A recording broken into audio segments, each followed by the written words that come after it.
Amazing Kitchen today, we're talking about steak, specifically picanha steak.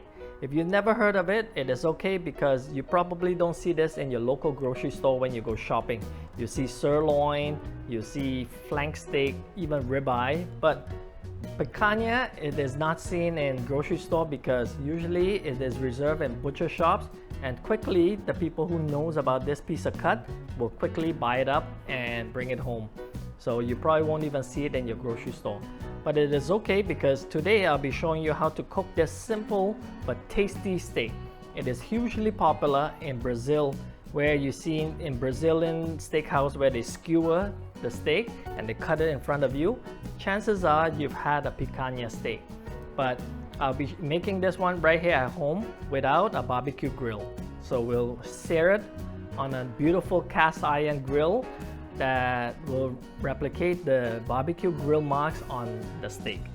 And on top of that, this steak is so flavorful, it is called the queen of flavor in steak because ribeye will be the king, then this will be the queen of flavor in steak. So it is very tasty and is packed with lots of beefy punch in every bite.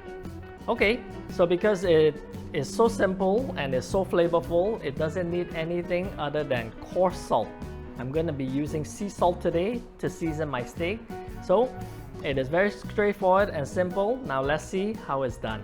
Let's get going. Now to start, I have a nice piece of picanha here. This is 2.5 kilograms. Now we'll have to prep this before we can cut it into steaks. So we'll pat dry with some paper towel all round because we don't want any excess moisture or blood on this piece of meat.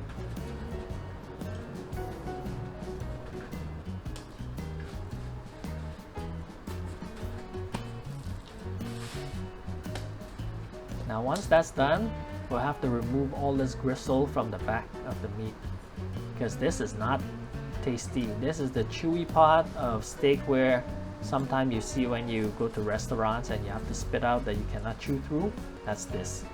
So we want to remove all of it, none left on this piece of good picanha.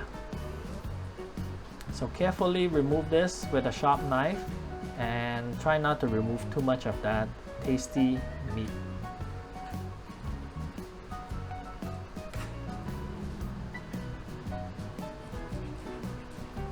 Now once you remove the gristle, we'll cut away some of the excess fat and then this is good to go. Then we'll flip it to the front side and we'll do the same. So the fat cap is where the flavor is, so we don't want to cut too much off. We just want to even out the fat so that it's beautiful and nice and there's no high points. Now that it's done, you can clearly see the grains of this meat. Now we'll look for the grain lines, so then we'll cut with the grain. Now if there's any excess fat, you cut it off so that it makes this piece of meat beautiful. So we'll look for the grain lines and we'll cut with the grain because our final cut will be against the grain. So right now with the steak cuts, we cut with the grain. Here I'm cutting about 1 to 1.5 inch thick piece of steak. So this is really good to pan fry or even put on your grill.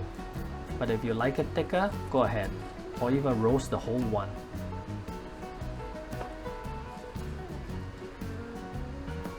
Look at that, it looks beautiful. So from this 2.5 kilograms of picanha, I'm able to get 9 slices out of it. But of course that depends on the thickness of each steak. But because I cannot eat everything for tonight, I'll be storing some for the weekend. So I'll be choosing about 3 pieces and I'll set these aside and season, so let it marinate in the fridge for a few days. Alright, let's set these apart. Now I have some coarse sea salt that I'll be using to season this steak with. That's all I'll be using, no other seasoning. The flavor from this steak is so intense, salt is all that is needed. So we'll just sprinkle a handsome amount on the top and just spread it out with our hand so that it's evenly coated. Make sure you do this on both sides of the steak and then we give it a good rub so then the salt is stuck onto the meat. Then finally we'll just give it a quick pat and it's good to go.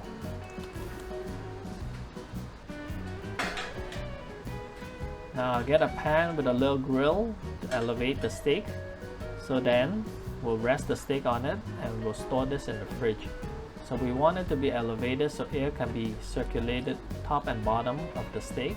And if there's any excess moisture that is coming out of this steak, will drip into the pan so it won't get reabsorbed. So now this steak is ready to go. We'll store it in the fridge for at least 1 hour. Now let's have a look after 1 hour how this look. Look at it, it's beautiful. I don't know if you noticed, but the color has deepened the red a bit. It has changed a bit in color and texture. The texture stiffened up a bit. So now it's ready for cooking. Now let's turn on our stove and put our cast iron skillet on. This skillet that I'm using has some grill marks on it.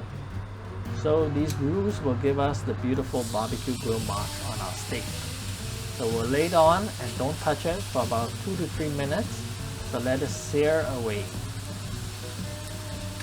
Now once that's done, we'll rotate it roughly 45 degrees to the other side and give it that crisscross grill mark look.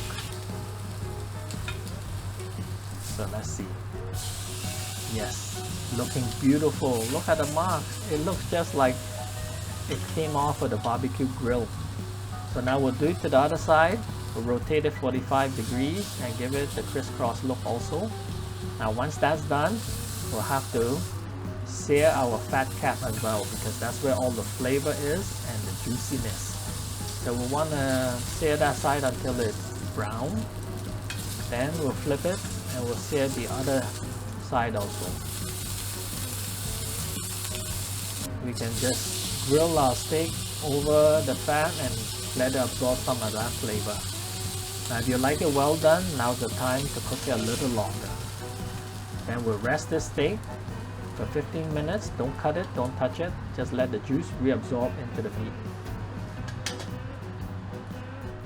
Now here we go. The steak is right here in front of us. It has been cooling for the last 15 minutes. So let's give it a quick cut. Look how beautiful the sear marks. And then look at the fat. The fat on the other side is also nicely seared. So let's cut this open and see how this is. Let's cut it down the middle. Ooh, look at this. Beautifully done. Oh, can you see the juice? Now let's cut some and give this a try.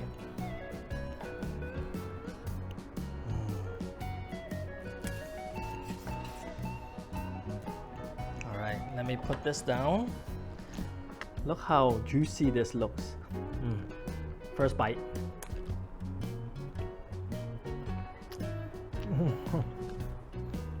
It is so juicy. And the flavor is so intense. I mean, this has been seasoned for just 1 hour. Imagine you season this for 1 whole day. This will be amazing. Very tender, very soft. Oh. You know, this I think is very comparable to a good ribeye. The salt just right.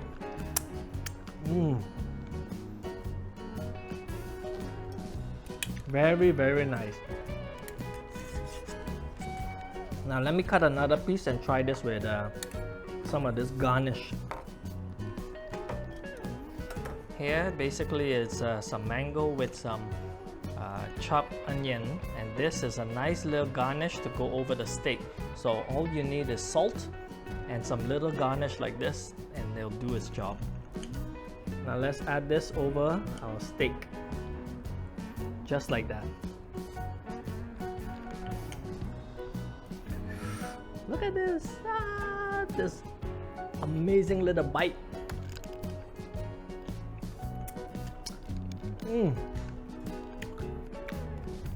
The sweet and tanginess just balance out.